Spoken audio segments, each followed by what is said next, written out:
Okay, may laro na naman na pwede natin pagkakitaan ng pera through Gcash. So madali na ito laruin, pindutin lang natin itong play. Then piliin po natin yung kulang dito sa imahe na ito. So sa decorate option, ito.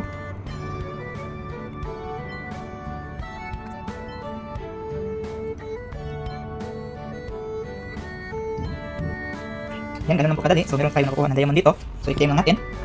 Yan. So nakuha na po natin yung diamond. So kung mag-withdraw naman tayo ay madali lang po. Pindutin lang natin itong withdraw dito sa taas. Then dito meron tayong pagpipilian dito depende sa naipon natin na diamond.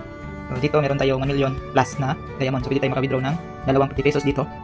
So subukan natin mag-withdraw. Click lang natin itong 50 pesos. Then withdraw. Then dito, are you sure to withdraw 50 pesos sa aking Gcash number? So paano nga ba maglagay ng Gcash number dito? So i-click lang natin itong change Gcash account. So dito lang po natin i-input yung mga natin Gcash number natin. Once ma-input na po natin, ay save po natin. Okay, once ma-save na, click natin itong withdraw. Dito, withdraw success, you will receive 50 within 24 hours. Kaya click po natin itong okay. So click po natin itong history. So ayan, nakapinding na po yung 50 pesos. So meron na po ako mga withdraw dito ng 50 pesos na patunay na legit talaga itong application. Legit po talaga itong application. So dito meron tayong natanggap na notification na galing kay Gcash na patunay na na-receive po natin itong 50 pesos. Puntahan na po natin sa message. So ayan, meron pong na-receive natin na notification. You have received 50 pesos Gcash na galing kay Gcash. No, or ito.